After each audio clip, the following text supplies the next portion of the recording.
Today, the topic of discussion is theories of power. Now, in the theories of power, today we'll be discussing about classical realism, structural realism, Marxism, and finally the post-structuralism. But in order to start off with the theories of power, we need to understand what is power. Very simply, power is the ability to influence the actions and values of another person. Professor Morgenthau had stated that in realism, it is very necessary to give importance to power. Power is the ability to achieve the goal. It is universally felt and it is very difficult to define quantitatively and to measure it. In every social interaction, power is there. And in international relation, power is a central concept. In international politics, it is labeled as power politics, and power relation among states and groups of states are studied. Now, slowly we will go through some of the definitions provided by important international theorists. First, we start off with Joseph Fraenkel. He had said that power in human relations denotes the capacity to produce intended effects. Another thinker, Organski, had stated, power is part of a relationship between individuals and groups of individuals. So, from the definition of Organski, we find the relationship of not only the state with another state is given importance, it is the relationship of individuals or groups of individuals are also given importance in international relations. Professor Kenneth Walls had stated that power is a concept in realist theories of international politics and its proper definition remains a matter of controversy. There are innumerable definitions of power and many definitions are very controversial also. Squarson-Berger has defined power as the capacity to impose one's will on another by reliance on effective sanctions in case of non-compliance. Here, it needs to be stressed that sanctions are very much connected to power. Without the fear of sanctions, an body or a state will not have that power. Another definition provided by Professor Palmer and Parkins is power is used to the totality of the state's effectiveness in world politics. A state's position in international arena will provide the standard on which the state is standing. Talcott Person, the renowned sociologist, have stated that power is a form of currency that allows its holders to satisfy important values and attain objectives. According to Talcott Persons, the most inclusive, complex and formally organized group is the national state. Robert Dahl has defined power as the ability to shift the probability of outcomes. The example provided is that if A has the ability to influence the behavior or the values of B, then A is more powerful than B. The concept of power in international relations is clouded in two fallacies. Number one, it is often interpreted in the military sense, and the next one is that power is measurable and quantifiable. Now, these are wrong ideas because today power is not only limited to the military resources. The definition of power has been enlarged, it has been broadened, and economic power, cultural power, and many other varieties of power play a very important role, which have a support for the military role or the military power. Professor William Ebenstein has stated that in the field of international relations, the central problem of the strength of a nation is essentially a problem of a qualitative judgment and measurement as national power is more than sum total of population, raw materials and qualitative factors. Initially, when power was studied, it was thought that military power is the only basis of power, or materialistic conception of power was there, which stated that a country was powerful if it had a huge population, a huge skilled population, a good amount of territory, very high military resources and raw materials. But now there are many other aspects which increase the power of a country. German sociologist Max Weber has stated that all states monopolize control of the instruments of violence. They differ greatly in what they can do with coercive power. Now, when Max Weber is defining power in the perspective of the state, it needs to be said that in international relations, initially the states are the major actors. The non-state actors have become important, or their importance were given later in international relations studies. The state was the major actor, and the relation between one state with another state was considered to be the subject matter of international relations. In the pre-modern times, the states had limited ability to direct the lives of the subjects, especially the frontier population. But in the modern territorial states, we are seeing that the states are having intensive control over the lives of its citizens. For example, China had a one-child policy where the family planning decision was not being taken by the family but by the state.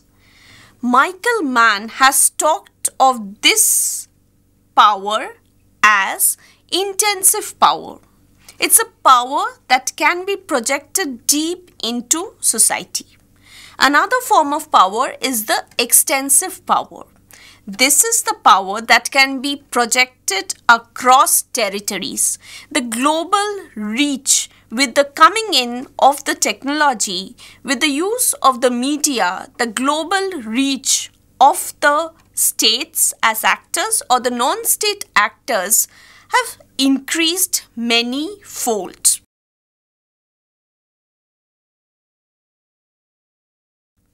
Now, we would talk about classical realism and the concept of power. The lineage starts with Thucydides, and the historian of Peloponnesian War tried to show the conflict between two great powers, Athens and Sparta. In the Greek world, the cause of the war which was provided was, number one, the growth of Athenian power, and number two, the insecurity in Sparta, or the fear that was caused in Sparta. The national interest of Sparta at that time was survival and changing the distribution of power. Later classical realists Machiavelli and Morgenthau, they have also provided the logic of power politics and have clearly stated that it is a universal phenomenon. According to the classical realists, the state's survival struggle is based on the human nature. According to Machiavelli, all obligations and treaties with other states can be rejected if the survival position of the state is affected. imperial expansion is being said as legitimate.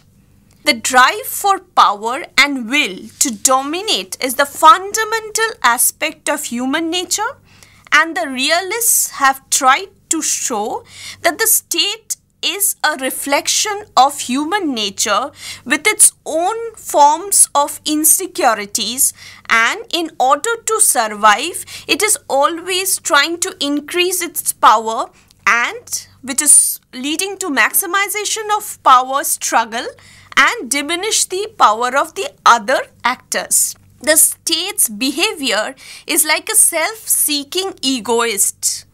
Reduction of realism to a condition of human nature is one that frequently reappears in the works of realists. Normally, it is stated that just as an individual has its own share of insecurities, its own competition, its own struggles, its own fear, the state also suffers from insecurities, fear, and in order to overcome these insecurities, it is always going in competition with other actors in the international arena. According to Morgenthau, the person who is very much equated with classical realism, politics, like society in general, is governed by objective laws that have their roots in human nature.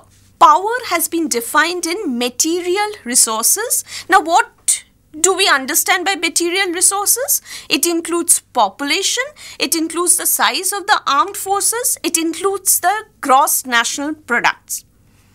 So, states are the main actors in classical realism, and in classical realism, the non-states actors' recognition is not given in international relations. The aim of the state is to organize power domestically and continuously accumulate power internationally. According to Morgenthau, it is man's control over the minds and actions of other men that leads to enhancement of power. Two important points have been provided by the realist school, the classical realist school. Number one, relational concept, that is, one does not exercise power in a vacuum. It is always in comparison with another actor that power is enjoyed. And the second factor provided by the realist school is the relative concept. Now, calculation of one's own power and its capabilities depend on the calculation of the powers and capabilities of other actors. Assessing power of the state is really complex, and since the 18th century, power measurement was done mainly on the basis of the factors like population, territory, wealth, armies and navies. The struggle is for survival and is often violent. Now, in order to struggle, the state uses the patriotic virtue, and international anarchy is there, and it can be mitigated by wise leadership and the pursuit of national interest. Now we move over to the structural realism. The structural realist school is a version of the realist school, and it has been propagated by Kenneth Waltz. According to Kenneth Waltz, international politics is essentially a struggle for power, but the state is not a reflection of human nature. They do not believe that the classical realist assumption about the impact of human nature on the state.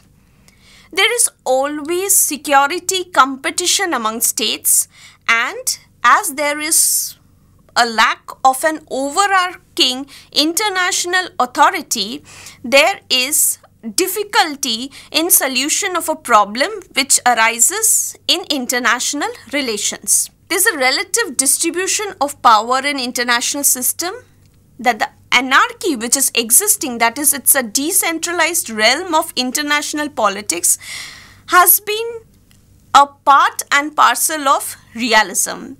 And the states are in an hierarchical order, the basis of the domestic order. Units of the international system are functionally similar to sovereign states. Unit level variation is irrelevant in explaining international outcomes. Distribution of capabilities across units is the fundamental importance which is given in understanding crucial international outcome. Now, in structural realism, there is the system where the states are ordered according to their hierarchical position. Number of great powers, they are the ones who determine the structure of the international system. And it is the great powers who need to be sensitive to the capabilities of other states. It's a matter of transition. A great power today may not be a great power tomorrow. So it is very necessary that the great powers have the sensitivity to understand the capabilities of other states. The probability that any state may use force to advance its interests results in other states worried about survival. In order to survive in this international scenario, they continuously add on to their resources. Initially, they added on to the military resources. Now, there are other aspects of resources which are also given importance. States are security maximizers, and rather than power maximizers, they are always aiming at security. Waltz supports the defensive realism and Marshaimer supports the offensive realism. The difference between the two is the question of how much power states want. According to Marshaimer, under anarchy, self-help is the basic principle of action. All states have offensive military capability and the uncertainty about intentions of other states. Now, when the states are uncertain about the intentions of other states, it increases their insecurity, and in order to increase their power and increase their security, they at times become offensive. There are no satisfied or status quo states. All states are in transition.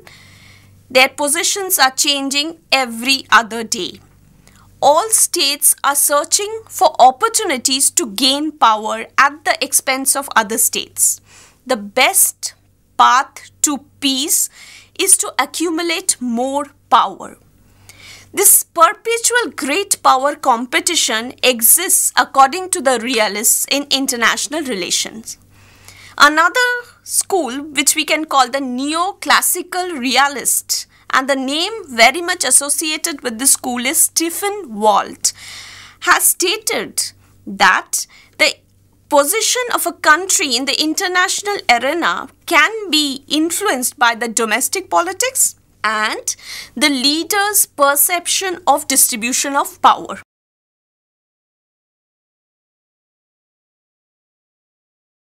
Now, we leave the realist school and move on to the Marxist school and their way of looking at power.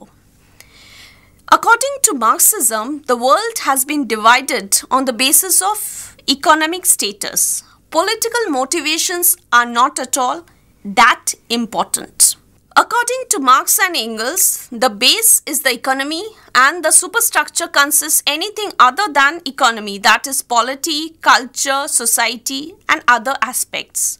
The base has a very important influence on the superstructure. If the base is strong, the superstructure will automatically be strong. From the basic premise of Marxism, we find two separate international theories of power coming in. The first one is world system theory and the second one is dependency theory. In the world systems theory, the world is divided into core, periphery and semi-periphery countries. The core countries are the developed countries who have high skill work and produce most capital. The periphery are the poorest country, the weakest countries. And the semi-periphery are the countries which are in between the core and the periphery. The status of individual countries is not static. A semi-periphery country today can be a periphery country tomorrow, or it can be the other way round if it develops itself accordingly. Countries are able to change between core and periphery countries and vice versa according to situations. Immanuel Wallerstein is the person whose name is very much associated with this world system theory. And according to Immanuel Wallerstein, the system essentially states that world is built on a premise where surplus materials are distributed from the periphery countries to the core countries. Now we move over to the dependency theory. The dependency theory, like Wallerstein's theory, state that redistribution of raw materials from poor countries to the wealthier countries of the world is taking place. The industrialized countries control the dependency with military force and economic regulations. Earlier, there was colonialism where the developed countries controlled the political and economic decisions of the colonies. Today, there is neo-colonialism where the political control rests with the indigenous government, but important economic decisions are being influenced by multinational companies or developed capitalist countries. So this form of neo-colonialism is exploiting and expropriating the raw materials and the people of the poor countries of Asia, Africa and Latin America.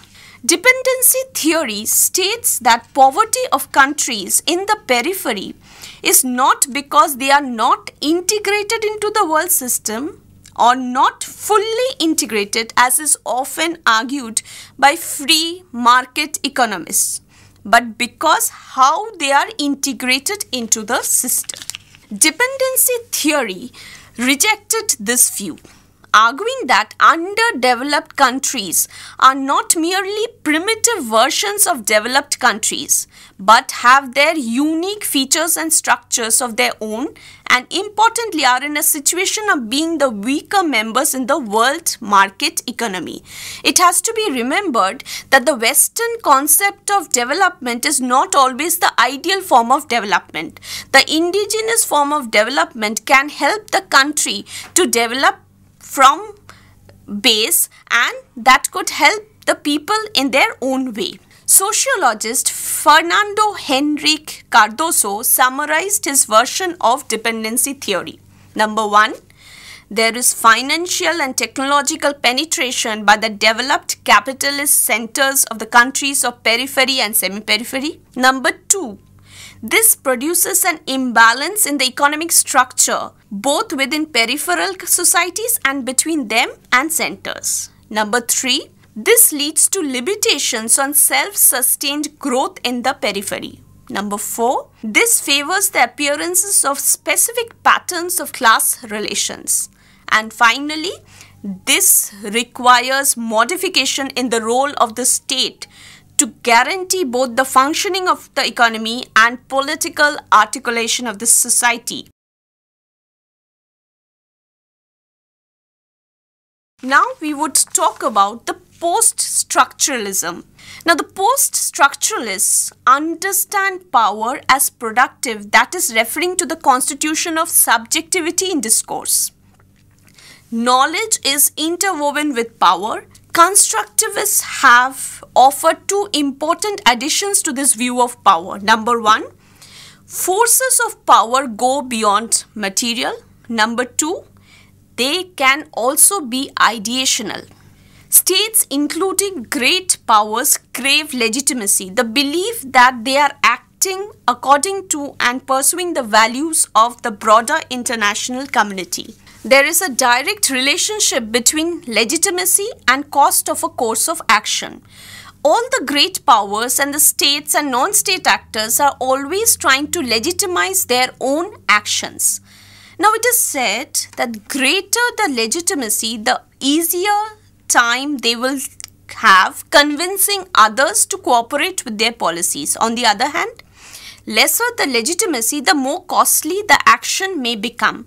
So we find that all great powers, states, non-state actors, multinational companies are trying to legitimize their own actions. Evidence of constraining power of legitimacy is offered by the tactic of naming and shaming by the human rights activists. It has been found that many a times the human rights activists have voiced their dissent and they have tried to say that the great powers of the world are not doing right things. Human rights violations become very important, and through this process of naming and shaming by the human rights activists, at times these great powers also need to change their own actions.